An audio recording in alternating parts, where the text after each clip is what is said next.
Hello students, welcome to lecture number 25 of MT201.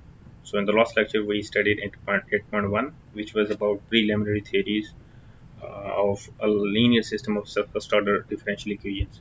So we learned what is actually a linear system of differential equations and in what scenarios do they appear or do they arise, और उसके बाद हमने उसके solution की तरफ गए थे, solution vector क्या होते हैं उसके, और उसके बाद हमने होमोजीनियस और नॉन होमोजीनियस सिस्टम को स्पेसिफाई किया था, और to be more specific we studied actually what kind of solutions a homogeneous linear system might have. So in this 8.2 it is actually specifically about homogeneous linear systems. तो हमने देखना ये है कि हमने होमोजीनियस लीनियर सिस्टम के solutions कैसे calculate करने हैं. सो फर्स्ट ऑफ ऑल तो आपको मैं ये बता दूं कि होमोजीनियस लीनियर सिस्टम में हमारे जो कोएफिशिएंट्स होंगे ना, जो ए मैट्रिक्स होगा वो आपके पास ऑलवेज कांस्टेंट्स होंगे. कहने का मतलब है कि a1 1 of t, a2 2 of t, a2 1 of t, all a i j of t जो फंक्शंस थे हमारे, वो सारे के सारे हमारे पास कांस्टेंट फंक्शंस होंगे. So first of all homogeneous system होगा. सेकेंडली जो उसमें जो कोएफिशिएंट्स होंगे वो सारे के सारे coefficient functions, constant functions होंगे. So we'll start with the example we extensively studied in the last lecture, which was this example. हमने बार बार इसको देखा था और डिफरेंट थ्योरम्स को इस पे अप्लाई किया था. रॉन्स्की का concept, fundamental set of solutions का, और उसके बाद फिर जनरल सॉल्यूशन का, ये सारी चीज़ें हमने इस पे अप्लाई की थी. So this is actually homogeneous system. X prime is equal to A X. Of course इसमें जो एफ ऑफ टी होगा वो 0 होगा, तो f sorry a of t x, right. तो इसमें जो हमारा a of t है वो पास ऑलवेज हम इसको कहेंगे कि सारे के सारे a i j of t जो होंगे वो कांस्टेंट फंक्शंस होंगे, कांस्टेंट्स. ठीक है जी. सो हम सबसे पहले तो ये एज्यूम करेंगे कि होमोजीनियस सिस्टम होगा और कोएफिशिएंट फंक्शंस कांस्टेंट होंगे. तो ये उसकी एक एग्जांपल है. कोएफिशिएंट फंक्शंस आपके पास कांस्टेंट्स भी हैं और ये होमोजीनियस सिस्टम भी है, because there is no f of t here, there is no f of t is identically 0 in this system. तो हमने देखा था कि ये उसका ये जो दो सॉल्यूशंस हैं ये बेसिकली इसका फंडामेंटल सेट ऑफ सॉल्यूशन बनाते हैं. So this would be it's general solution, right. अच्छा, इसमें अगर आप देखें तो अगर आप इसको विजुलाइज करें तो ये बेसिकली किस काइंड का सॉल्यूशन बन रहा है. अगर आप ये -2 और 6 की जगह पे लैम्डास रिप्लेस कर दें तो बेसिकली ये सॉल्यूशन क्या बन जाएगा. सो इसका मतलब है कि हम अपने सॉल्यूशन वेक्टर्स को इस फॉर्म में लिख सकते हैं, राइट.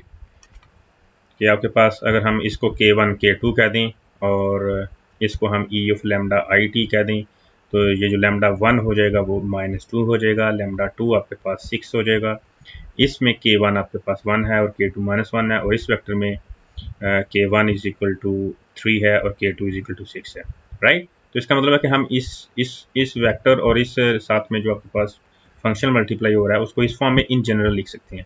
तो इसका मतलब है कि आपके पास इस होमोजीनियस सिस्टम का जो है वो सॉल्यूशन इस टाइप का है. कहने का मतलब है कि उसमें जो सॉल्यूशन वेक्टर्स हैं वो इस टाइप के हैं. तो फिर सॉल्यूशन वेक्टर्स का लीनियर कॉम्बिनेशन जो हो जाएगा बाय यूजिंग सुपरपोजिशन वो आपके पास इसका जनरल सॉल्यूशन हो जाएगा, राइट. तो अगर हम इसको इन जनरल ट्राई करें, ये तो 2x2 सिस्टम था, तो अगर हम इसको इन जनरल जो है वो n/n सिस्टम के लिए ट्राई करें सेम सॉल्यूशन सेट को, यहाँ पे आपके पास क्या है कि 2x2 सिस्टम है तो उसके दो कंपोनेंट है वेक्टर के, राइट, ये और ये. अगर आपके पास ये n/n सिस्टम होगा तो क्या होगा, k1 k2 k3 up to kn हो जाएगा, और यहाँ पे e of lambda T lambda I T आ जाएगा, और i जो वेरी करेगा 1 अप टू n वेरी कर जाएगा, राइट. तो आपके पास x1 x2 x3 ये सारे के सारे सॉल्यूशन वेक्टर्स आ जाएंगे.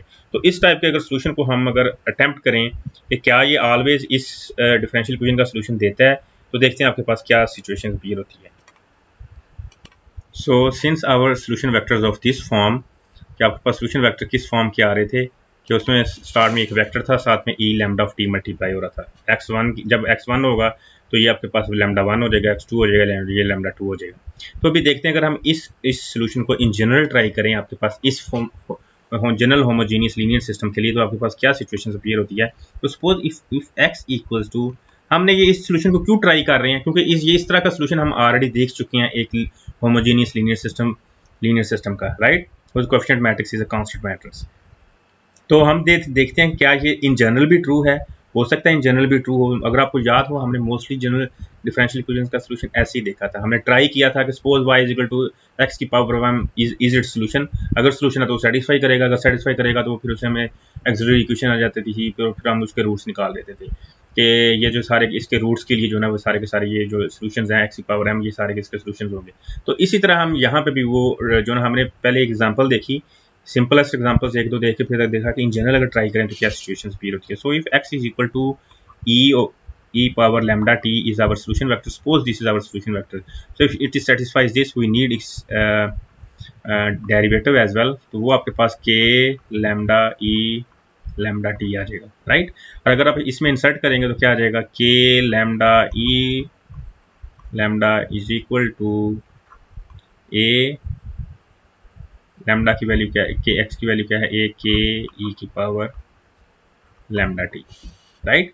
अब एक ई की लैम्डा टी नॉन जीरो, कभी जीरो नहीं हो सकता। जब जीरो नहीं हो सकता तो आप दोनों साइड पे डिवाइड कर सकते हैं। तो इस साइड पे भी ई की पावर लैम्डा टी डिवाइड कर दें, इसकी पावर इस साइड पे भी डिवाइड कर दें, तो आपके पास जो सोल्यूशन जो रिवाइज इक्वेशन आ जाएगी वो आपके पास ए के इज इक्वल टू लैम्डा के आ जाएगी, राइट। ये तो आपके पास अगर आपको याद हो, ये तो डेफिनेशन है आपके पास आइगन वैल्यू की, राइट, कि A X is equal to lambda X आपके पास if X is an vector, non zero vector. तो यहाँ पे हमने के को, क्योंकि हम नॉन ट्रिवियल सोल्यूशन फाइंड करना चाहते हैं, क्योंकि अगर हम ट्रिवियल सोल्यूशन लेंगे एक्स को जीरो ले लेंगे तो ये तो दोनों को सेटिस्फाई करवा देगा। So we will always be looking whenever you are studying homogeneous system, whether it is linear system, whether it is differential equation, whatever you want to study, the structure does not really matter, but whenever the system is homogeneous, the trivial solution will always be a solution, जो कि आपके पास zero solution होगा। तो हम we will always be trying to look at the finding the non trivial solution। Non trivial solution का मतलब है कि इनमें से एटलीस्ट के एक नॉन जीरो हो जाए, तो उससे ये वेक्टर नॉन जीरो हो जाएगा। सो यही आपके पास जो है इसकी कंडीशन थी, आपके पास नॉन जीरो होना चाहिए।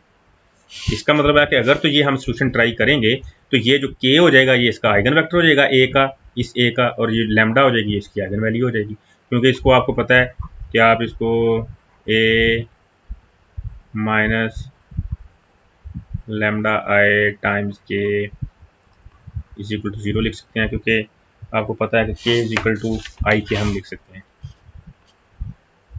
I is an identity matrix, ये मैंने उधर भी एक्सप्लेन किया था कि आई आपके पास मैट्रिसेस का वन है, किसी भी मैट्रिक्स से मल्टीप्लाई करेंगे तो वो सेम मैट्रिक्स आ जाएगी। तो इससे ये आपके पास again homogeneous system of linear equations है। जब लीनियर इक्वेशन का होमोजीनियस सिस्टम का नॉन ट्रिवियल सोल्यूशन तब एग्जिस्ट करता है जब उसकी कोएफिशिएंट मैट्रिक्स का रैंक जो ना वो लेस देन n होता है। तो रैंक लेस देन n तब होगा जब आपके पास इसमें एटलीस्ट एक जो है वो लीनियरली डिपेंडेंट रोज होंगी। तो जब वो लीनियरली डिपेंडेंट रोज होगी तो उनका डिटर्मिनेंट जीरो हो जाएगा, राइट। ये हमने ऑलरेडी जो सारी थ्योरी है स्टडी कर ली हुई है। तो इसका मतलब है कि ये अगर जीरो होगा तो ये उसकी आपके पास सोल्यूशन हो जाएगा। यहाँ से ये आपको पता कि कैरेक्टरिस्टिक इक्वेशन है, राइट। कैरेक्टरिस्टिक इक्वेशन, और ये जो पार्ट था इसको हम कैरेक्टरिस्टिक डिटर्मिनेंट कहते थे, राइट। ये कैरेक्टरिस्टिक डिटर्मिनेंट जब उसको इक्वेट टू जीरो करेंगे तो कैरेक्टरिस्टिक इक्वेशन आ जाती थी। तो इसका मतलब है कि अगर तो हम क्या कह सकते हैं कि अ सॉल्यूशन के non zero, because we will always be looking for non trivial solution, that is why this has to be a non zero of 3 आपके पास ये है, right, of 3 corresponding to an eigenvalue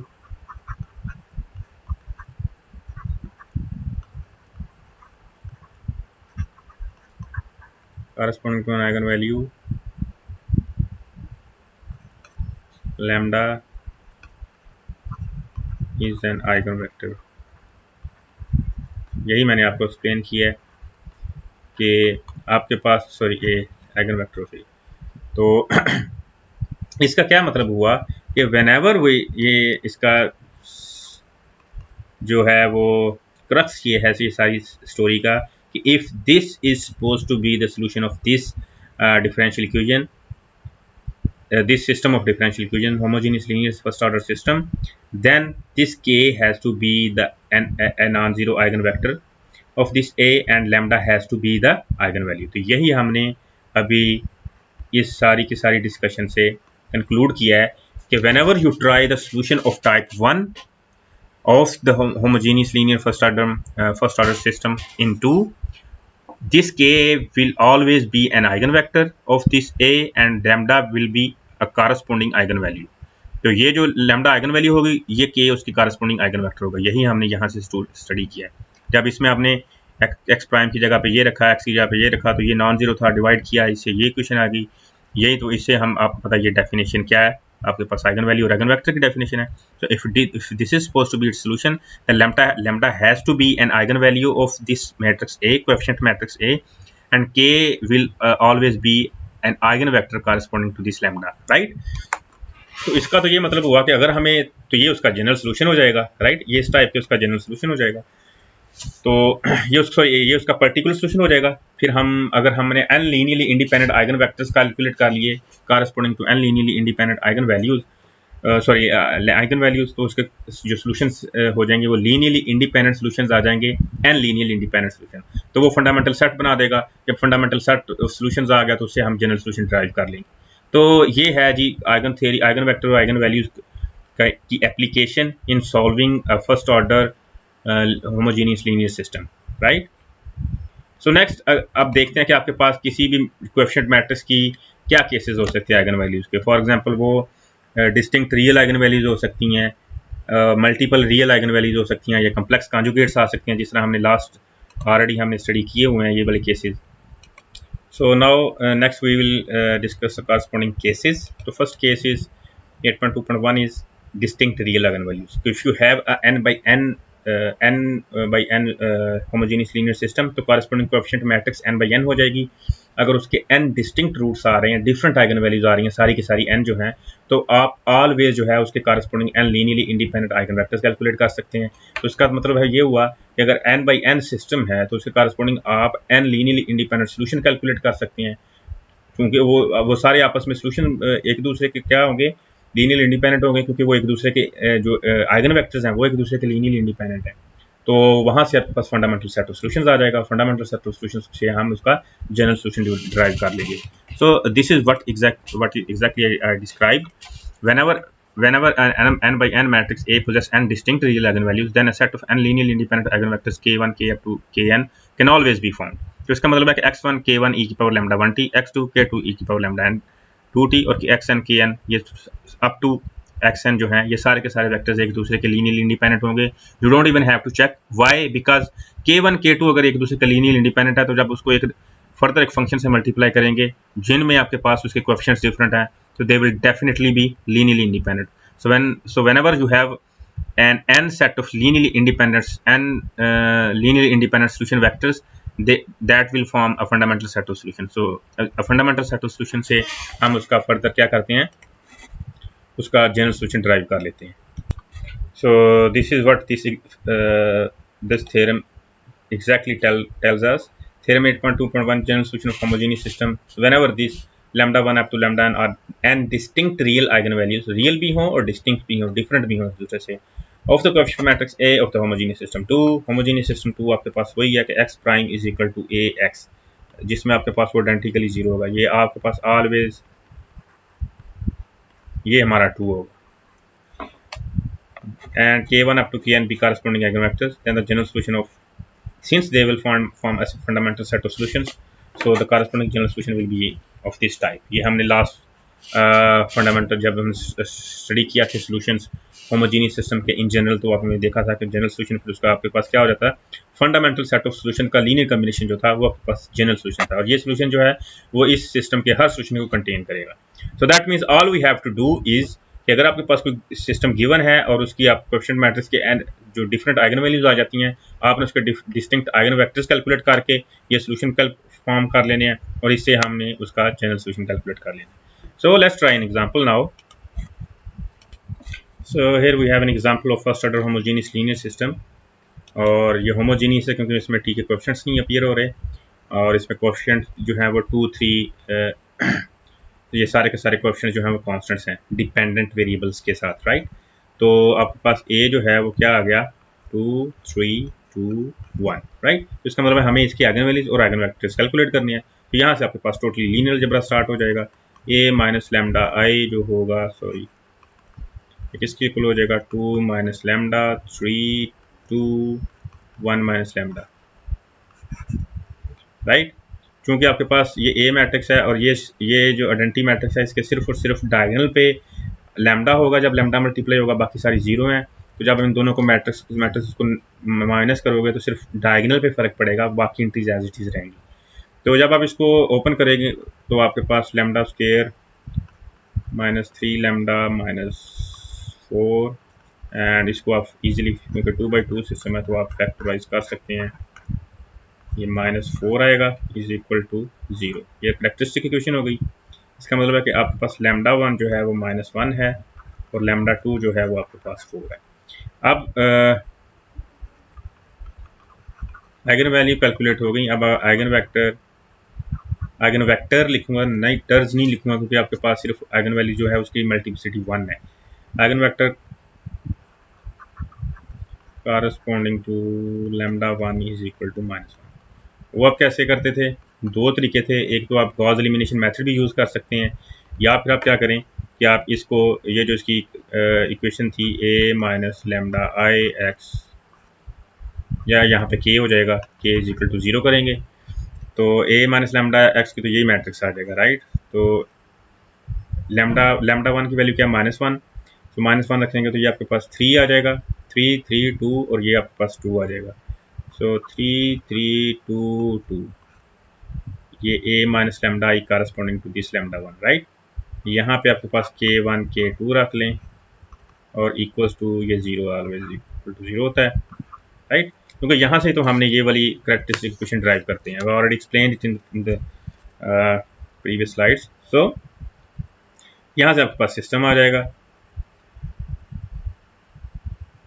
3k1 plus 3k2 is equal to 0, 2k1 plus 2k2 is equal to 0। तो यहाँ से हमारे पास आ जाएगी k1 plus k2, क्योंकि दोनों इक्वेशन लीनियरली एक दूसरे के लीनियरली डिपेंड कर रही हैं। तो 2 यहाँ से रिमूव करें, 3 यहाँ से रिमूव करें तो आपके पास डिवाइड करें दोनों साइड पे तो ये सेम इक्वेशन आ जाएगी। तो इसका मतलब है k1 is equal to minus k2। तो अब k2 आपको जो है just to become this one आप इसको -1 ले लें तो कारस्पॉन्डिंग k1, क्योंकि आर्बिट्रेरी है चॉइस तो आप जो मर्जी ले सकते हैं। लेकिन अगर जिसको 0 रखेंगे तो ये भी 0 आएगा, तो आपके पास वेक्टर 0 हो जाएगा और आइगन वेक्टर 0 हो नहीं सकता। we will always be looking for non-trivial solutions, so that means that we have to go for the next choice, that is 1 or -1. If you make this one, k1 will be -1, and if you take this -1, this will be +1. So that means this is our eigenvector corresponding to lambda 1 -1, right। अब इसी तरह हम जो है ना वो eigen vector corresponding to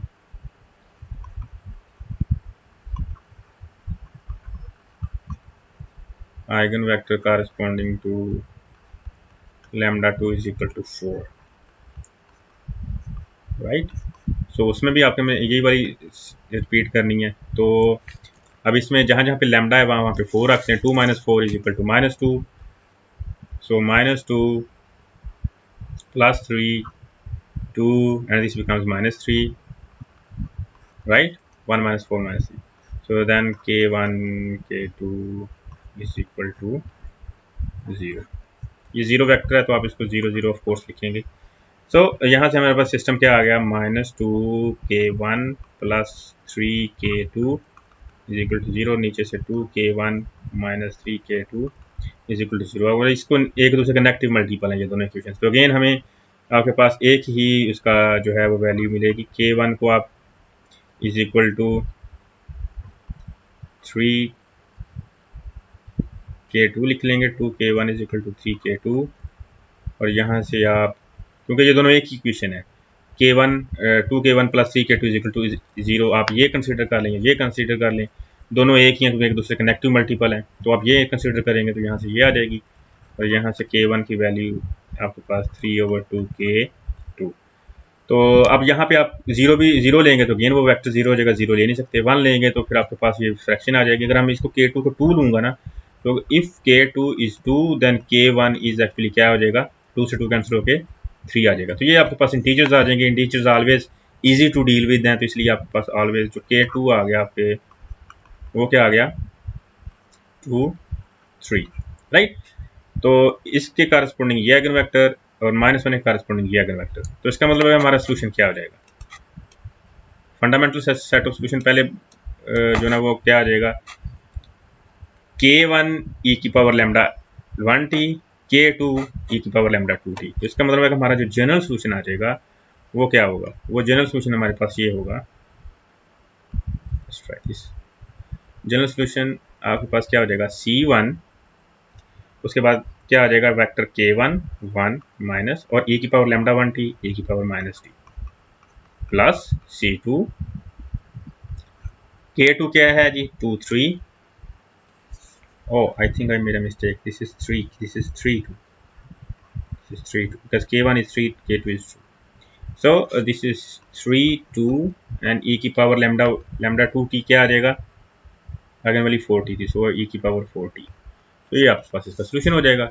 Y this is a solution, because we use this theorem,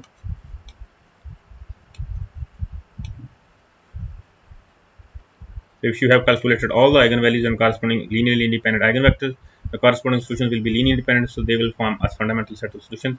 उन दोनों इन सब का लीनियर कॉम्बिनेशन जो होगा वो आपके पास, तो ये 2/2 सिस्टम है, तो ये क्या आ जाएगा C1 K1 e की power lambda 1t, C2 K2 e की power lambda 2t, lambda 2 is 4, lambda 1 is -1, K1 is 1 -1, K2 is 3 2, तो उससे कॉरस्पॉन्डिंग हमने सोल्यूशन कैलकुलेट कर लिया। So it will always be easy whenever you have a distinct set of real eigenvalues, right? So let's move and see a further complex example. So next is actually this example 2, and it says distinct eigenvalues, but when you are given a question in your exam, you're going to have to calculate the uh, eigenvalues first to see if they are really distinct or not. So -4, what will be our coefficient matrix, -4 1 1 1 5 -1 and 0 1 -3। तो इसका मतलब है कि हमें basically इस matrix की क्या चाहिए, आइगन वैल्यूज चाहिए। तो वो आप कैसे कैलकुलेट करते हैं, ऑलवेज कैरेक्टरिस्टिक इक्वेशन से।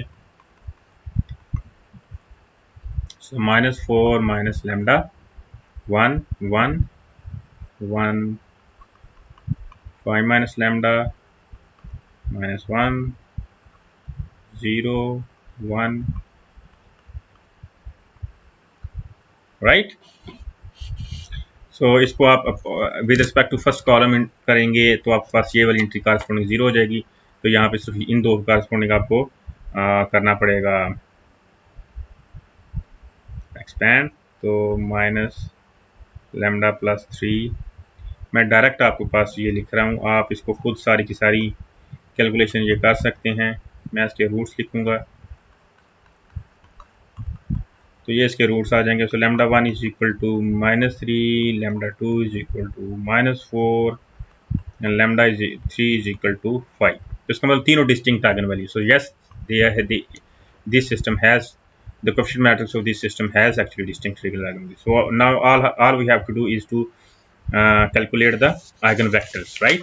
क्योंकि जब वो आ जाएंगे तो फिर हम इस पे इजीली जो है वो सोल्यूशन कैलकुलेट कर लेंगे। तो अब मैं इसकी सारी वो वाली गॉस एलिमिनेशन में मेथड पे जाता हूँ।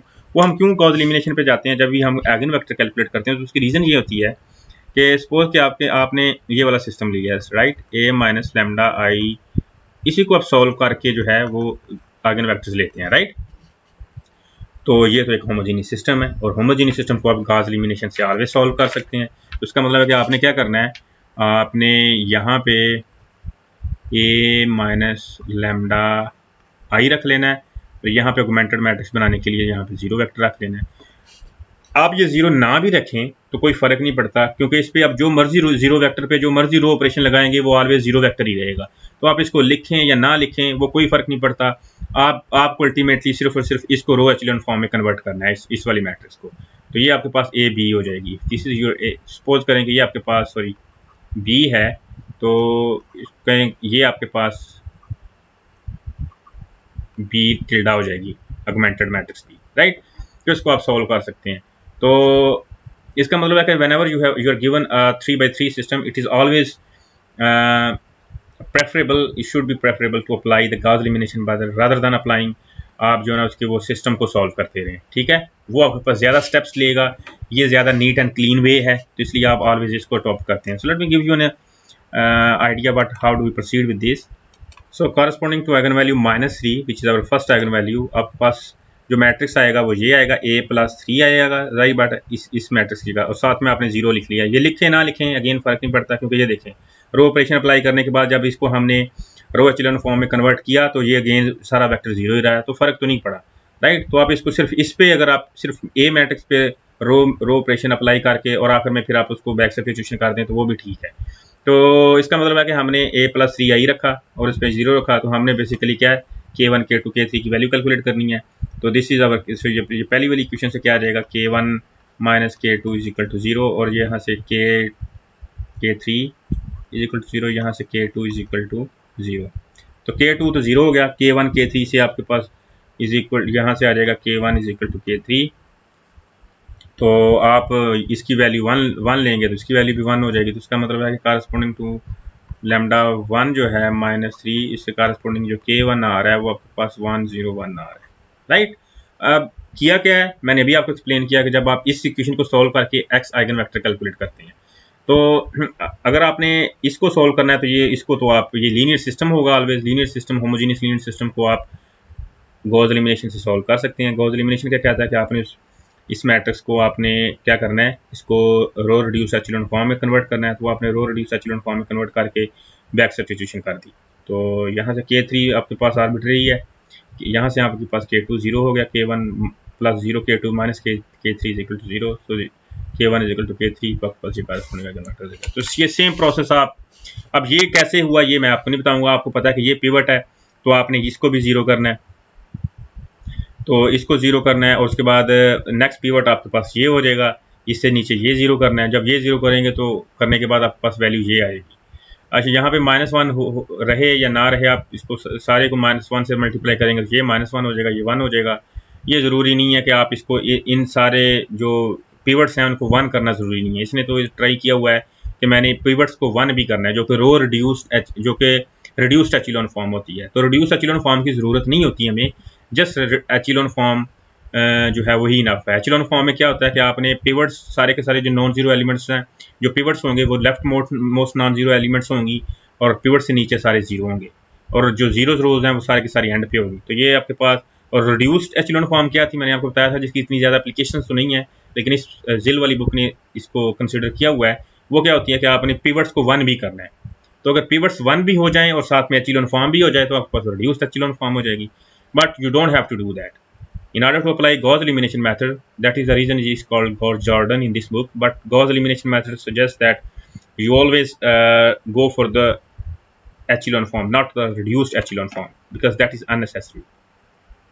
So next we repeat the same process for λ2, second eigenvalue जो कि -4 थी, तो corresponding जो ये वाली मैट्रिक्स A - λ A+4 आई हो जाएगा, साथ में 0 वेक्टर रख के आपने उसको एगमेंटेड मैट्रिक्स में कन्वर्ट, उसको रो एचेलॉन फॉर्म में कन्वर्ट किया। यहाँ से कन्वर्ट करने के बाद आपके पास वैल्यूज़ क्या आ रही हैं कि जब आप बैक सब्स्टिट्यूशन करते हैं तो इसका मतलब है कि नीचे से ये वाली रो से आती है K2 + K3 = 0, और ऊपर वाले से K1 - 10 K2 K3 = 0।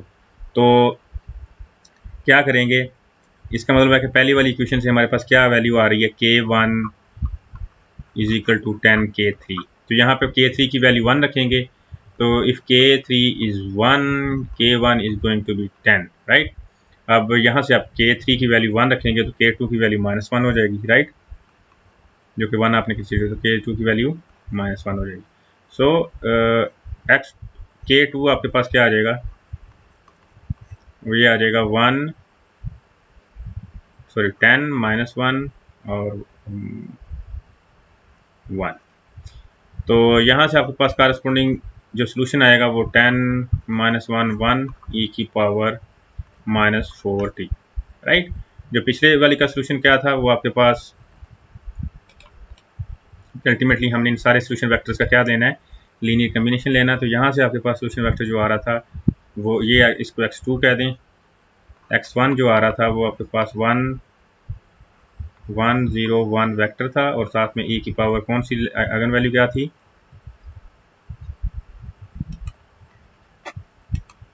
-3,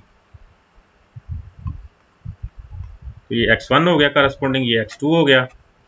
और सिमिलरली आप जो है ये सेम प्रोसेस, क्योंकि ये थोड़ा सा नीट एंड क्लीन है तो इसलिए आप इसको प्रेफर करते हैं। तो फाइनली फॉर λ3 के लिए ये वाली उसकी एचेलॉन फॉर्म आएगी। तो अगर आप इसको देखेंगे तो यहाँ से क्या आएगी वैल्यू, k2 - 8 k3 = 0 और k1 = k3। इसको 1 रखेंगे, इसको 1 रखेंगे तो k2 की वैल्यू 8 आ जाएगी। इसका मतलब ये हुआ कि k2 k3 जो है, जो वेक्टर k3 है वो आपके पास क्या आएगा, ये 1 और ये 8। तो x3 क्या आ जाएगा,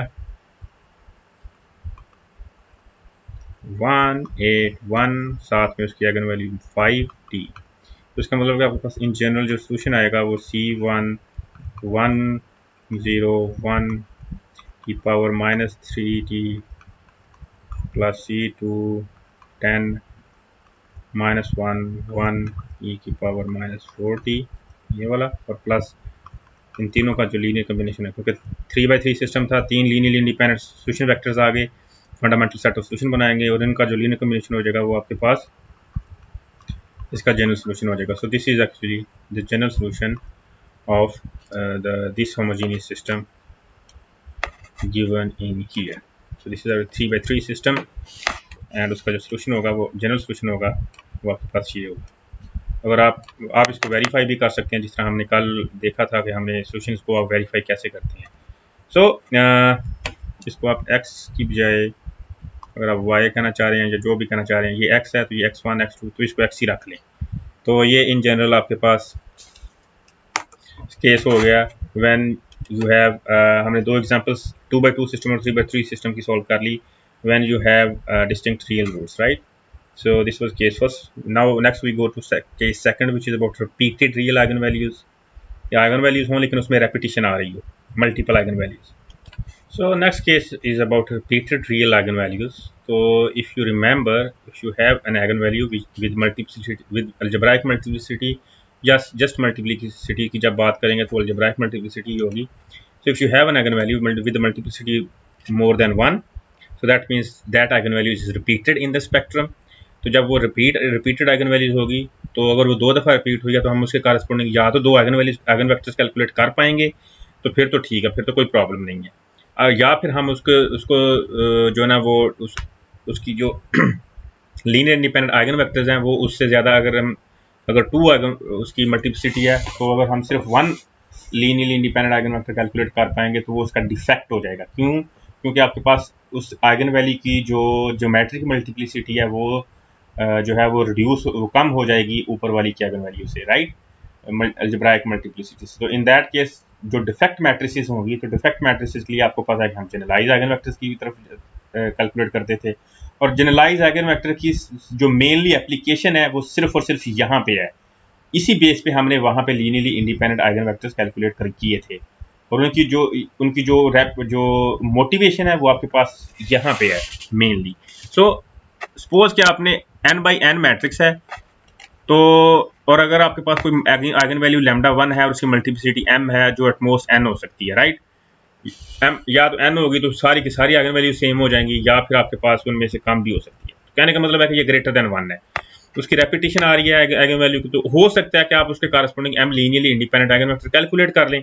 अगर कैलकुलेट कर लें तो फिर उसके कारस्पोंडिंग जो उस आइगन वैल्यू के कारस्पोंडिंग जो सोल्यूशन सेट रहेगा वो तो यही रहेगा, सिर्फ ऊपर 1, जैसे हमने पीछे कैलकुलेट किया। This is going to be our x1 x2 and x3 since k1 k2 km are linearly independent, so there corresponding अगर आप उसके ये फैक्टर सेम रखें भी, फिर भी वो लीनियरली इंडिपेंडेंट ही रहेंगे। इसका मतलब अगर वो लीनियरली इंडिपेंडेंट है तो ये जो है ये आपके पास उसमें जनरल सोल्यूशन में ये लीनियर कम्बिनेशन तो आएगा। तो इसका मतलब है कि फिर तो कोई प्रॉब्लम नहीं है।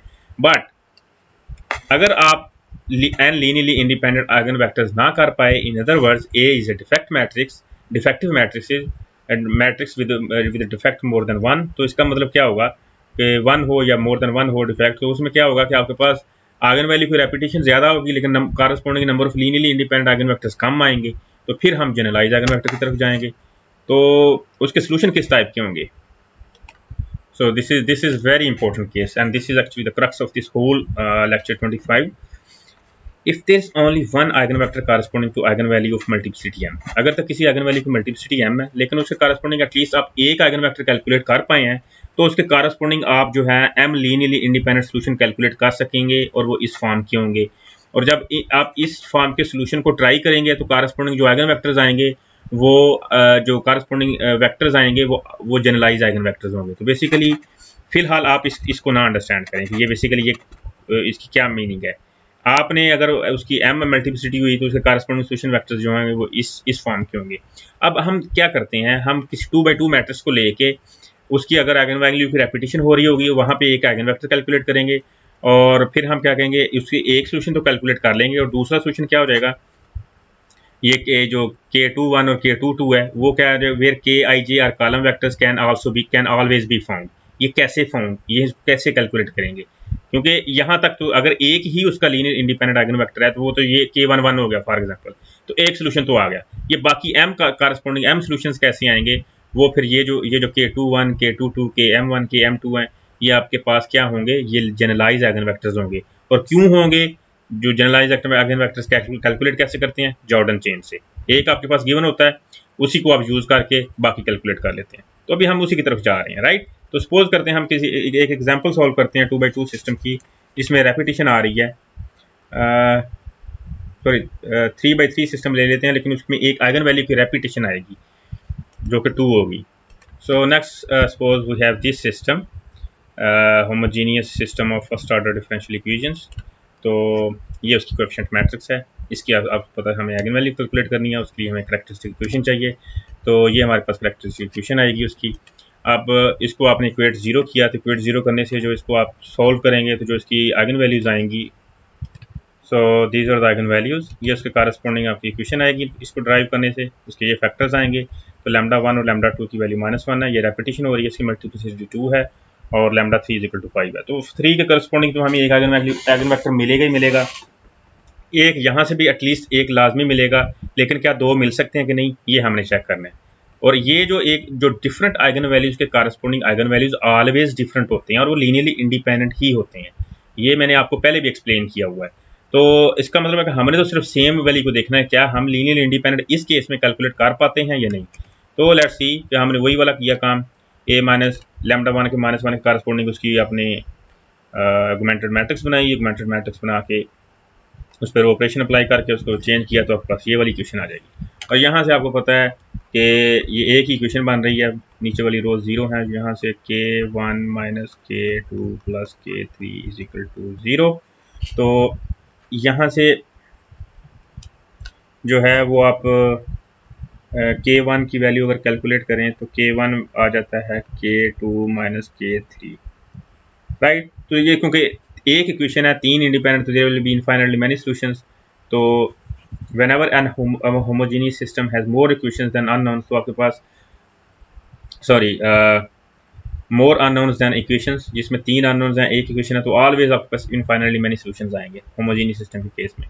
तो इसका मतलब है कि k2 और k3 जो है, अगर आप उसको दोनों को 0 तो ले नहीं सकते, तो आप क्या चॉइस लेंगे। आप सपोज करें कि मैं k2 की वैल्यू जो है वो 1 लेता हूँ और k3 की वैल्यू है जो मैं 0 लेता हूँ, तो कारस्पोंडिंग k1 की क्या आ जाएगी, 1। कारस्पोंडिंग आइगन वेक्टर क्या आ जाएगा, 1 1 0। ठीक है, एक तो ये आइगन वेक्टर आ जाएगा। क्या हम कोई और भी आइगन वेक्टर यहाँ से कैलकुलेट कर सकते हैं। अब सपोज करें कि हम k1 को 1 ले लेते हैं और दोनों को अब 1 ले लेते हैं, k2 और फॉर एग्जाम्पल k2 और k3 दोनों को अगर 1 लेंगे तो k1 0 हो जाएगा। तो k2 1 k3 1 and this become 0, so the other eigen vector is 1 0 0 1 1। तो दो आइगन वेक्टर हमने कैलकुलेट कर लिए। अब इसके अलावा और जो मर्जी पॉसिबिलिटी ले लेंगे वो इन दोनों में से किसी ना किसी के लीनियरली डिपेंडेंट आ जाएगा। इसका मतलब है किसी एक आइगन वैल्यू के कारस्पोंडिंग नंबर ऑफ आइगन वेक्टर्स जो लीनियरली इंडिपेंडेंट आइगन वेक्टर्स आएंगे वो मैक्सिमम कितने होंगे, जितनी उसकी मल्टीप्लिसिटी है। तो आप λ1 = -1 के corresponding maximum 2 linearly independent vector calculate कर सकते हैं, वो आपने दोनों कर लिए, राइट। इसके बाद अगर आप जो मर्जी चॉइस इनमें लेंगे, k1 k2 k3 जो मर्जी भी चॉइस लेंगे, as long as all K1 K2 K3 are not zero, आपके पास वो इन दोनों में से किसी एक के लीनियरली डिपेंडेंट हो जाएगा, और ये एक दूसरे के जो है ना ये आपके पास लीनियरली इंडिपेंडेंट है। आप चेक कर सकते हैं इजीली। इन इस C1 this vector plus C2 this vector equal to 0 करेंगे तो आपके पास ऑलवेज इसके जो है वो कोएफिशिएंट सेम आ जाएगा, बिकॉज यहाँ से हमें C1 0 आ जाएगा, यहाँ से C1 0 आ जाएगा, दिस इज 1, और यहाँ से आपके पास C2 0 आ जाएगा, राइट। तो दोनों C1 C2 0, इसका मतलब ये दोनों लीनियरली इंडिपेंडेंट है। तो दो वेक्टर्स को आपने कैलकुलेट कर लिए, तो इसका मतलब है K1 जो है वो आपके पास 1 1 0 है, और K2 जो है वो 0 1 1 है, राइट। तो इसके करस्पॉन्डिंग जो सॉल्यूशंस हो जाएंगे ये हम इस केस में आ गए, राइट, कि हमारे पास एक आइगन वैल्यू की रेपिटेशन तो हो रही है, लेकिन उसके करस्पॉन्डिंग हमने उसकी जितनी मल्टीप्लिसिटी है उतनी eigen value linearly independent calculate कर लिए। तो उसके करस्पॉन्डिंग जो सॉल्यूशन का पार्ट आएगा वो वही वाला आएगा जैसे नॉर्मली हमने पीछे स्टडी किया हुआ है डिस्टिंक्ट आइगन वैल्यूज के लिए। तो आपके पास क्या हो जाएगी इस केस में, जो इसका सॉल्यूशन वाला पार्ट होगा वो C1x K1 1 1 0 और e की लैम्डा 1 माइनस टी, और प्लस C2 0 1 1 e की पावर माइनस टी। तो ये पार्ट तो हमारे पास आ गया जो सोल्यूशन में आएगा लैम्डा 1 इक्वल टू माइनस 1 के करस्पॉन्डिंग, और यही इसने यहाँ पे एक्सप्लेन किया हुआ है, राइट। और ये दोनों लीनियरली इंडिपेंडेंट, ऑफ कोर्स ये जो दोनों लीनियरली इंडिपेंडेंट हैं, आपको रॉन्स्कियन से चेक करने की भी जरूरत नहीं है। उसकी रीजन ये है कि ये x1 और ये x2 जो है ये एक दूसरे के लीनियरली इंडिपेंडेंट है। अगर ये इंडिपेंडेंट है तो आप उसके साथ कोई फंक्शन मल्टीप्लाई कर दें ना करें कोई फर्क नहीं पड़ता, ये आपके पास ऑलवेज लीनियरली इंडिपेंडेंट सोल्यूशन ही रहेंगे। तो उसके बाद आपके पास थर्ड केस कौन सा है कि वो तो आपके पास लैम्डा 3 5 है, वो तो आप ऐसे ट्रीट करेंगे जैसे आप डिस्टिंक्ट रियल आइगन वैल्यूज के केस में है। So next we did the same thing for the last eigenvalue which is actually not repeated. उसके आपके पास लैम्डा 5 है तो आपने लैम्डा 5 a माइनस लैम्डा 5 किया, उसकी रिकमेंडेड मैट्रिक्स बनाई, उसको गॉस एलिमिनेशन से रिड्यूस किया, वो आपके पास ये आ गई। यहाँ से आपके पास K1 K3 आ रहा है, इस K3 की वैल्यू 1 ली तो K1 की वैल्यू 1 आ जाएगी, K2 की वैल्यू करस्पॉन्डिंग -1 आ जाएगी। वहाँ से आपके पास ये वाला आइगन वेक्टर आ गया। तो ये वाला आइगन वेक्टर साथ में ये e की पावर 5t और इसको आप C3 से मल्टीप्लाई कर देंगे तो आपके पास इन जनरल उसका सोल्यूशन आ जाएगा, राइट। तो इसका मतलब है कि हम मेनली केस किस में थे, ये तो वही वाला केस है जिस तरह हम फर्स्ट केस में थे।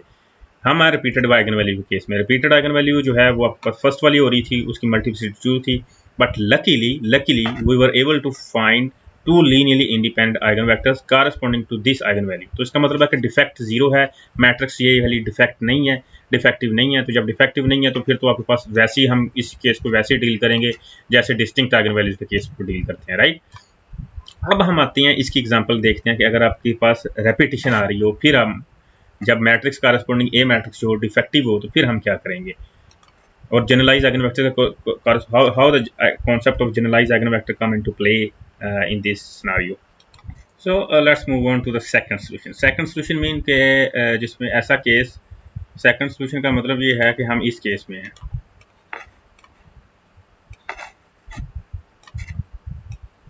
इस वाले में कि आपके पास आइगन वैल्यू की मल्टीप्लिसिटी आई लेकिन corresponding matrix question matrix defective आ जाए, उसके number of linear independent equal to the उसके मल्टीप्लिसिटी m ना आए, तो फिर हमें क्या करना है।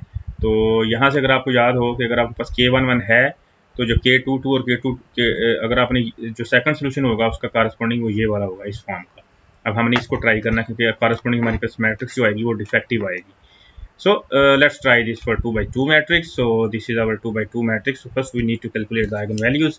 तो eigenvalues आपके पास 3 minus lambda minus 18 2 minus lambda। इसको आप सॉल्व करेंगे तो आपके पास जो eigenvalues आएंगी वो है lambda plus 3 का square, so is equal to 0, so lambda 1 is equal to lambda 2 is equal to -3। so next हमें इसका क्या चाहिए, इसके आइगन वेक्टर चाहिए कॉरस्पॉन्डिंग टू लैम्डा 1। तो -3 जब आप यहाँ पे रखेंगे तो 3 माइनस प्लस 3 तो ये 6 आ जाएगा, -18 यहाँ पे 2 -3 प्लस -9 प्लस 3 तो this is going to be -6। So K1 K2 is equal to 0 0, तो सिस्टम आपके पास आ जाएगा 6 K1 -18 K2 is equal to 0 and 2 K1 -6 K2 is equal to 0। इसका मतलब अगर आप 3 से इसको मल्टीप्लाई करेंगे तो आपके पास सेम यही वाली इक्वेशन आ जाएगी। तो हमें यहाँ से क्या मिला हुआ है, यहाँ से इसका मतलब ये हुआ कि अगर आप 2 पे यहाँ 6 पे डिवाइड करें या 2 पे डिवाइड करें तो corresponding K1 minus 3K2 equation आ जाएगी, और यहाँ से हम K1 की वैल्यू जो आ जाएगी वो 3K2 आ जाएगी। K2 की वैल्यू आप 1 कंसिडर कर लें तो जो K1 की वैल्यू हो जाएगी वो क्या हो जाएगी 3। तो कॉरस्पॉन्डिंग आइगन वेक्टर आपके पास क्या आ गया,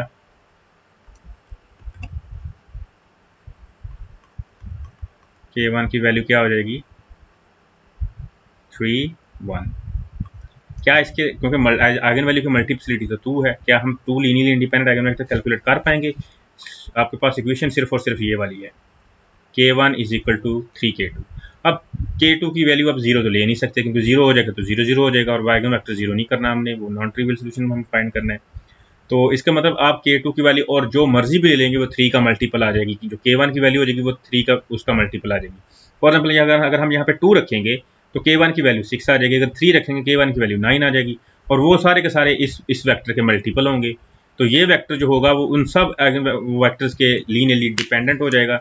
इसका मतलब है कि हम सिर्फ और सिर्फ इस इक्वेशन से ये एक आइगन वेक्टर कैलकुलेट कर सकते हैं, दूसरा हम नहीं कैलकुलेट कर सकते। सो that means defect of -3 is algebraic multiplicity 2 है, geometric multiplicity number of linear independent 1 है, तो ये आपके पास 1 होगी। तो इसका मतलब है कि हमें अब यहाँ से हम क्या करेंगे, क्या कहते हैं, जनरलाइज आइगन वेक्टर कैलकुलेट करेंगे। लेकिन उस कैलकुलेट करने के बजाय सेकंड सोल्यूशन में हम करते ये हैं कि अब हम इस केस में आ गए हैं, राइट।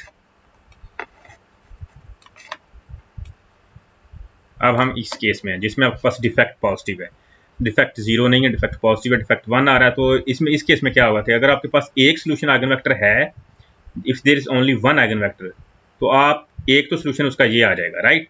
लेकिन x2 जो आएगा वो आपके पास क्या आएगा, K21 t e की power lambda 1 t plus K22 e की पावर लैम्डा 2 t। तो हम अब इस सोल्यूशन को ट्राई करेंगे, उस सिस्टम पे अप्लाई करेंगे। पहले हम इन जनरल देखेंगे कि अगर आपके पास सिस्टम जो है वो फॉर एग्जांपल यहाँ पे अगर हम ट्राई करें कि x is equal to A X है, राइट। तो इसको K11 लेने की बजाय हम अपनी आसानी के लिए लेते हैं कि हम सोल्यूशन 2 जो है वो ट्राई करते हैं, K पहला लेते हैं t e की पावर लैम्डा 1 t, और यहाँ पे K2 की जगह p रख लेते हैं जस्ट फॉर आवर कन्वीनियंस, ये 2 2 और 1 1 से को अवॉइड करने के लिए। तो इसका मतलब है कि ये जो है ये इसको सेटिस्फाई करेगा, ये सेटिस्फाई करेगा, तो इसका मतलब हमें इसका डेरिवेटिव लेके इसके इक्वेट करना होगा। इसका डेरिवेटिव आपके पास क्या आएगा, इसका डेरिवेटिव आएगा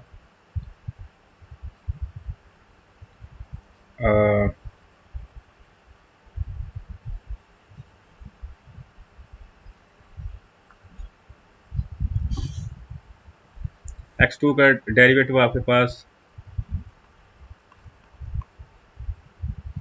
ये t, इधर t स्क्वायर हो जाएगा, सॉरी लैम्डा 1, तो ये k लैम्डा 1 t, सॉरी आपके पास ये t और e की पावर लैम्डा 1 t, ये जो है ये लीनियरली सॉरी ये आपके पास दोनों फंक्शन है, तो यहाँ पे प्रोडक्ट रूल अप्लाई होगा। So I just written down the calculations.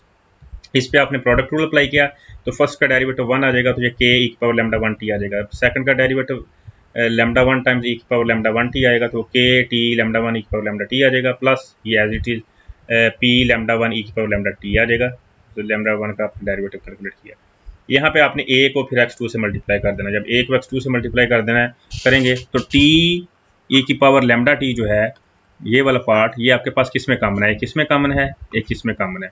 तो आप इसको इक्वेशन की दूसरी साइड पे ले जाएंगे और t e की पावर लैम्डा t कॉमन करेंगे, तो यहाँ से a k रह जाएगा और यहाँ से क्या आ जाएगा, माइनस में लैम्डा 1 और k रह जाएगा, राइट। और हमने कॉमन क्या किया, हमने t e की पावर लैम्डा t, तो एक ये फैक्टर भी हो गया कवर, एक ये फैक्टर भी हो गया कवर। तो अब ये जो है ये यहाँ से एक और फैक्टर कौन सा रह गया, अब इसमें e की पावर लैम्डा 1 t कॉमन है, इसमें भी कॉमन है और इसमें भी कॉमन है।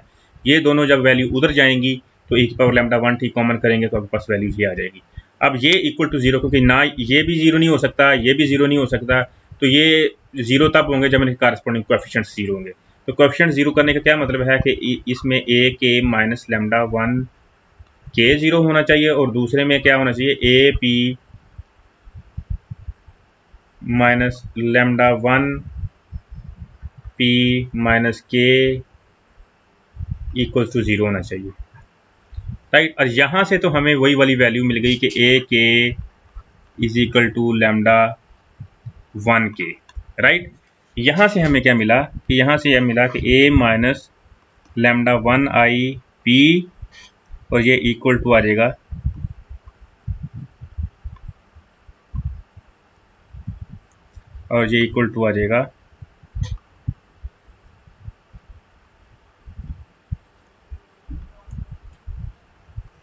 P इक्वल टू के। और अगर आपको याद हो कि ये तो आपके पास जॉर्डन चेन ही है, राइट। जॉर्डन चेन में क्या होता था कि पहला वेक्टर जो होता था वो आइगन वेक्टर होता था, नेक्स्ट में आप a माइनस लैम्डा 1 p में नेक्स्ट आइगन वेक्टर रख के यहाँ पे p अननोन और k को इक्वल यहाँ पे कर देते थे।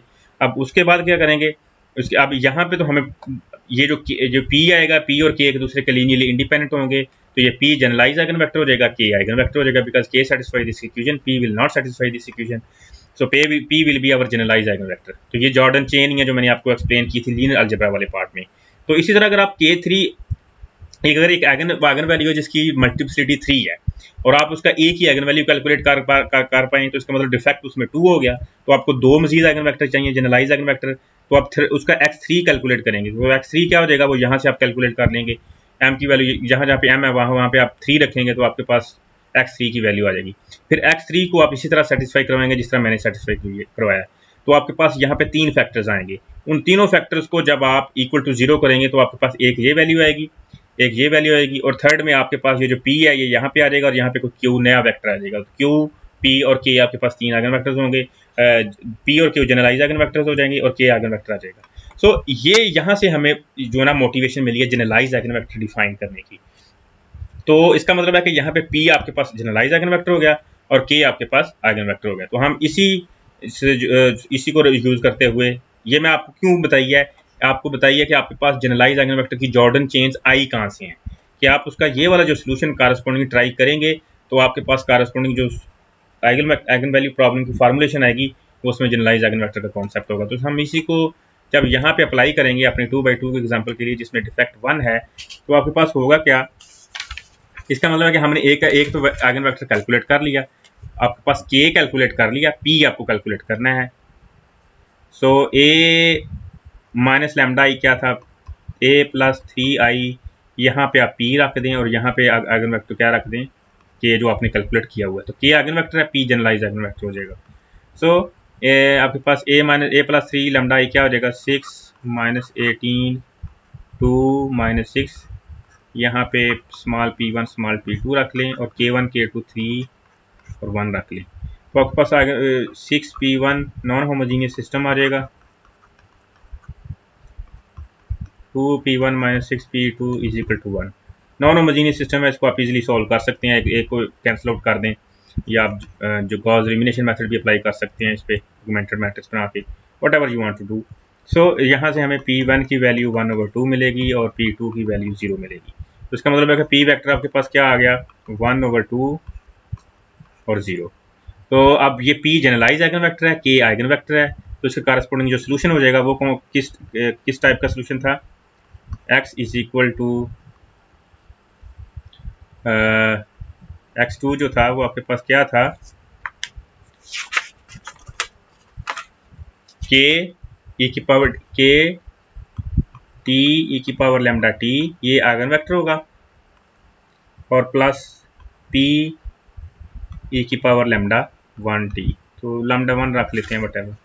तो यहाँ से हमें क्या मिल जाएगा, उसका कारस्पॉन्डिंग सोल्यूशन ये मिलेगा हमें, k की वैल्यू क्या है जी 3 1, t e की पावर लैम्डा 1t क्या है वो e की पावर -3t, और प्लस 1/2 0 e की पावर -3t।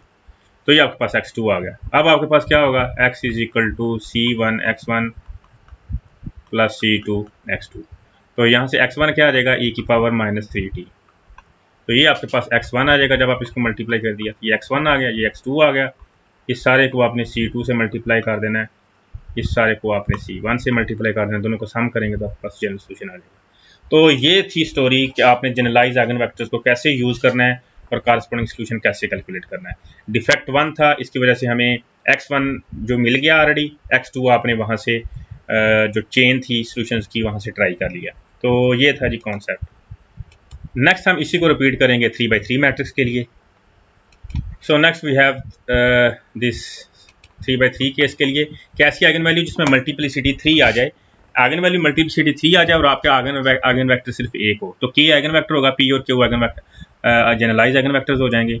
और आपने अगर इस ये x3 आएगा कारस्पोंडिंग, जो मैंने अभी आपको बताया था पीछे से कि वहाँ से आप m की वैल्यू 3 रखेंगे तो आपके पास x3 आ जाएगा। तो फिर आप इसको x prime is equal to ax करेंगे और इसको में सिंप्लीफिकेशन करेंगे तो आपके पास ये वाली आइगन वेक्टर। ये अगर आपको याद हो तो ये तो जॉर्डन चेन ही है कि आइगन वेक्टर है, के को इधर आके पी आइगन वेक्टर मिल जाएगा, पी को इधर आके के अब क्यू आइगन वेक्टर मिल जाएगा। तो ये सारी की सारी जॉर्डन चेन वाला कॉन्सेप्ट है। तो इसका मतलब है कि इसको हम अब अप्लाई करते हैं। मैं इसमें वो अननेसेसरी जो कंप्यूटेशन हैं वो छोड़ रहा हूँ, वो आप खुद कर सकते हैं इजीली कि आपने इसका डेरिवेटिव लेके उसको a टाइम्स x करना है, फिर आपने इनको वही वाले फैक्टर सारे जो कॉमन फैक्टर्स हैं वो आपने एक साइड पे लेके आके उसको इक्वल टू 0 करना है।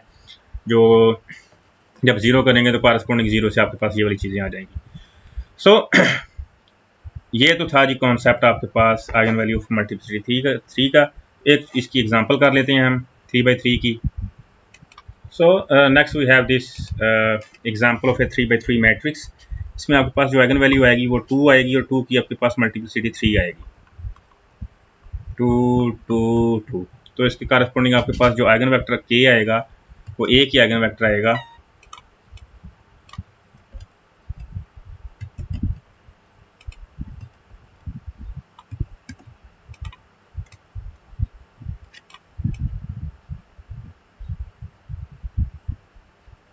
इसको मैं यहाँ पे सेटल करता हूँ। अच्छा, so by solving a minus 2i k is equal to 0, तो एक आइगन वेक्टर आ जाएगा। इसका मतलब डिफेक्ट इसमें इस आइगन वैल्यू 2 का डिफेक्ट 2 है, तो बाकी दो आइगन वैल्यू जो आइगन वेक्टर्स हो गए आप इन दो इक्वेशन से सेटिस्फाई कर लेंगे। k को यहाँ पे रख के p आ जाएगा, p को यहाँ पे रख के k आ जाएगा। ये जॉर्डन चेन ऑफ ऑर्डर 2 है, फ्रैंक 2, तो वहाँ से आपके पास p और q आ जाएगा। अब ये जनरलाइज आइगन वेक्टर्स हैं, ये आइगन वेक्टर है, तो कारस्पोंडिंग जो सोल्यूशन आएगा वो आपके पास पी क्यू के आ गया, पी क्यू आ गया। उसके बाद आपके पास x1 तो एज इट इज आ जाएगा, के को आपने e की पावर माइनस 2 लैम्डा से मल्टीप्लाई करना है, राइट। तो ये तो c1 x1 आ गया। c2 x2 क्या आएगा आपके पास, ये क्या आ जाएगा के टी ई की power 2t plus P E की पावर 2t, और फिर c3 x3 क्या आ जाएगा, ये वाला जो अभी हमने ट्राई किया था, राइट, वो जो आपने चेन से वहाँ से डिडक्ट किया था, कंक्लूड किया था by putting m is equal to 3, तो x3 की वैल्यू ये है, तो उसके कारस्पोंडिंग के पी टी आपने के पी और क्यू को पुट करके आपके पास c3 आ जाएगा। तो ये आपके पास सोल्यूशन हो जाएगा इस गिवन होमोजीनियस सिस्टम का, जिसमें आपके पास मैट्रिक्स का डिफेक्ट जो है वो 2 है, right. So this was this. So next आपके पास हम केस 3 पे जाते हैं। तो जनरलाइज आइगन वेक्टर का कॉन्सेप्ट बेसिकली यहाँ से जो है वो अराइज हुआ था, ये उसकी मेन मोटिवेशन है जनरलाइज आइगन वेक्टर्स की। और अभी आपको पता भी चला कि जनरलाइज आइगन वेक्टर की जॉर्डन चेन्स बेसिकली कैसे अपीयर होती हैं while trying to find a solution, general solution of homogeneous linear system, first order system. So next is our last case, complex eigen values. तो ये तो हम already देख चुके हैं कि जब whenever complex eigen values come from a real matrix, तो हमारी मैट्रिक्स तो रियल कोएफिशिएंट्स वाली रियल होगी, उससे सारी रियल एंट्रीज होंगी। तो जो भी उसकी आपके पास आइगन वैल्यूज जब भी आएंगी वो एक कम्प्लेक्स कंजुगेट्स में अपीयर होंगी। तो अगर a प्लस लैम्डा b उसकी आइगन वैल्यू है तो a माइनस लैम्डा b भी आ जाएगी। फॉर एग्जांपल आप इस सिस्टम को देखते हैं, तो इस सिस्टम में जो कोएफिशिएंट मैट्रिक्स है वो 6 -1 5 4 है, और जब आप उसकी करैक्टरिस्टिक इक्वेशन बनाएंगे तो आपके पास ये वाली आएगी और उसका पॉलिनोमियल ये वाला आएगा, करैक्टरिस्टिक पॉलिनोमियल। तो आप इसकी जब आप आइगन वैल्यू कैलकुलेट करेंगे तो बेसिकली ये आ जाएगी, इस पे आप सिंपली क्वाड्रेटिक फार्मूला अप्लाई कर लें तो लैम्डा 1 की वैल्यू 5 प्लस 2 एयोटा और लैम्डा 2 की वैल्यू 5 माइनस 2 एयोटा आएगी। तो इस तरह जो है ना ऑलवेज आपके पास कम्प्लेक्स कॉन्जुगेट्स की फॉर्म में जो है ना आपके सोल्यूशन आएंगे whenever complex conjugate appears, complex eigen values आएगी जब भी। तो जाहिर बात है अगर आइगन वैल्यू कम्प्लेक्स है तो जब आप इसकी corresponding a minus lambda i x is equal to 0 को सॉल्व करेंगे तो आपके पास जब यहाँ पे कॉम्प्लेक्स आइगन वैल्यू है तो आपके पास कॉम्प्लेक्स एंट्रीज आ जाएंगी और कारस्पोंडिंग आइगन वेक्टर भी कॉम्प्लेक्स आ जाएगा। तो इसकी हम आगे देखते हैं कि कैसे हम इसको परस्यू करेंगे। So next, if your eigen value is lambda 1 which is 5 + 2 iota, तो उसके कारस्पोंडिंग जब आप ये वाली इक्वेशन सॉल्व करेंगे तो ये आपके पास आ जाएगी, यहाँ से आपके पास आ जाएगी 1 - 2 आयोटा k1 प्लस, ये दो इक्वेशन आएंगी। यहाँ से k2 की वैल्यू आप यहाँ से कैलकुलेट कर लें और तो आपके पास ये वाली वैल्यू आ जाएगी।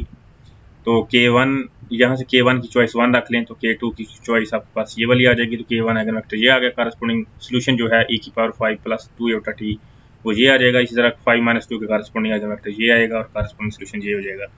तो नेक्स्ट ये है कि यहाँ पे हमने ये वाला जो सेकंड इक्वेशन है वो क्यों नहीं ट्राई की कि सेकंड सोल्यूशन को अगर आप 1 + 2 आयोटा से मल्टीप्लाई करेंगे, 1 + 2 आयोटा को इससे मल्टीप्लाई करेंगे तो आपके पास इसको मल्टीप्लाई कर देंगे 1 + 2 आयोटा से तो आपके पास ये वाली इक्वेशन ये आ जाएगी। ठीक है, तो ये एक दूसरे के लीनियर इंडिपेंडेंट है। कहने का मतलब ये है कि ऊपर वाली इक्वेशन को अगर ये 1 है तो 1 + 2 आयोटा से मल्टीप्लाई कर देंगे 1 को तो ये आपके पास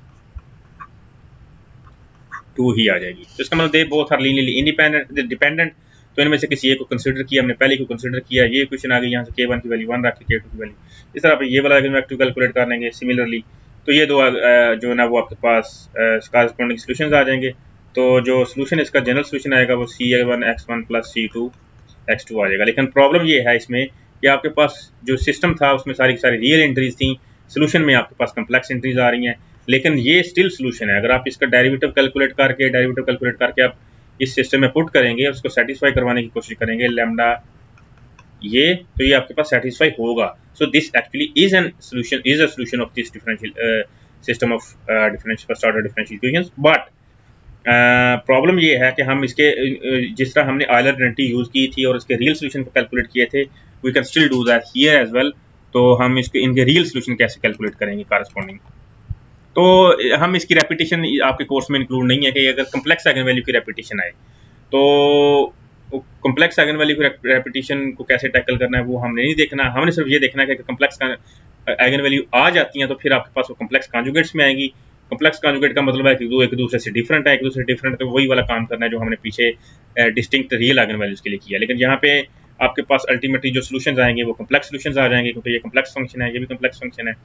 तो उसके कारस्पोंडिंग हमने साइन और कॉज की फॉर्म में आयलर आइडेंटिटी को यूज करते हुए कैसे कैलकुलेट करने हैं हमने रियल सॉल्यूशंस, वो हमारा नेक्स्ट टारगेट है। So this theorem says exactly what we have just calculated for the last example.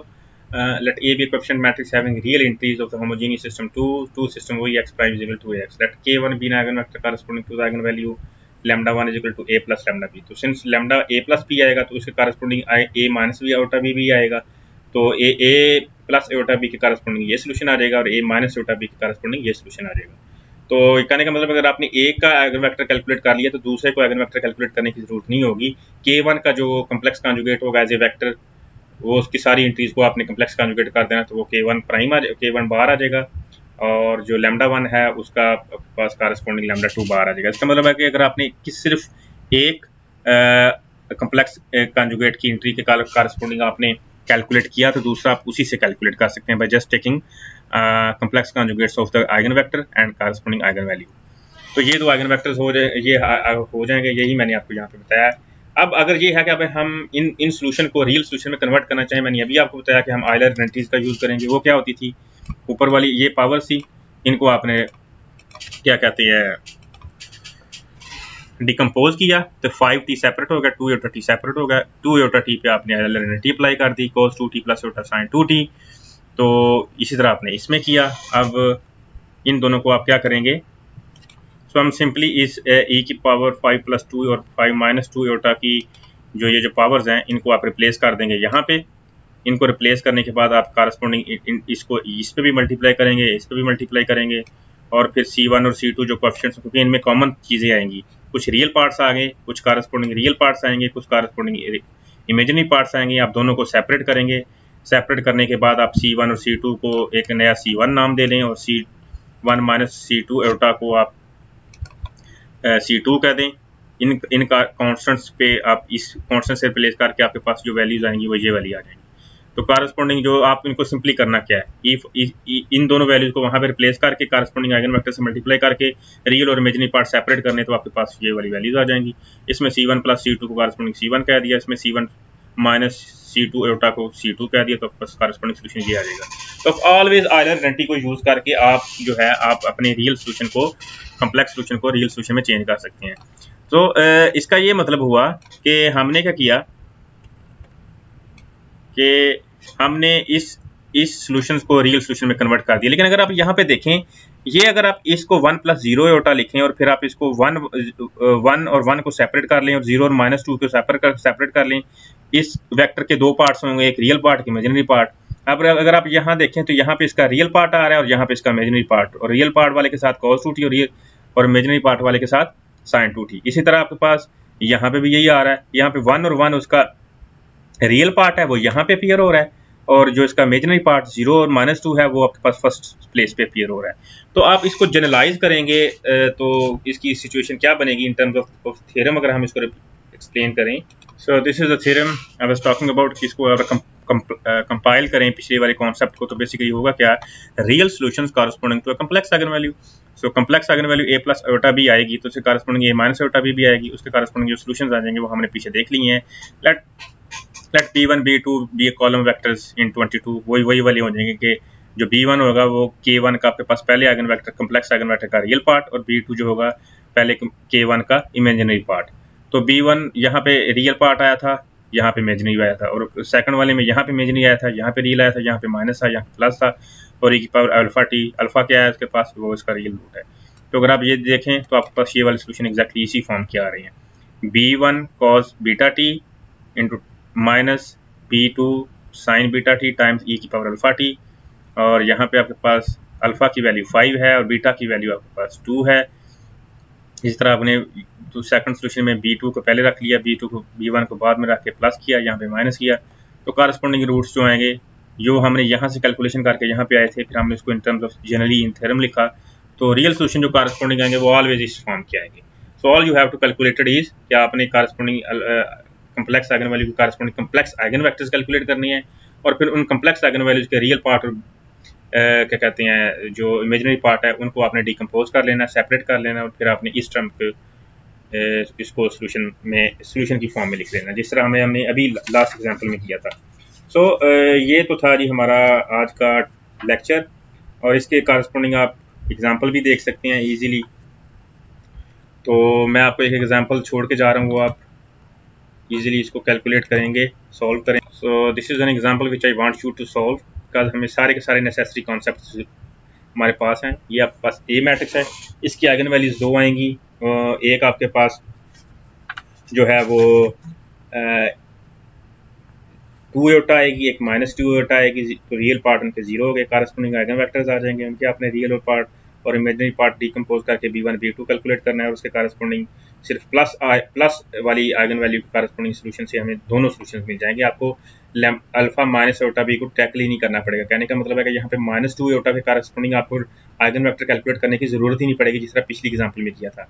आपने सिर्फ लैम्डा 1 के कॉरस्पॉन्डिंग उसकी सारी कैलकुलेशन करनी है आइगन वेक्टर और आइगन वैल्यू की, और जो कॉरस्पॉन्डिंग कॉन्जुगेट होगा, कॉन्जुगेट की कैलकुलेशन हमें करने की जरूरत नहीं होगी, वो हमें दोनों सोल्यूशन जो है ना वो एक ही आइगन वैल्यू की कॉरस्पॉन्डिंग जो है वो मिल जाएंगे।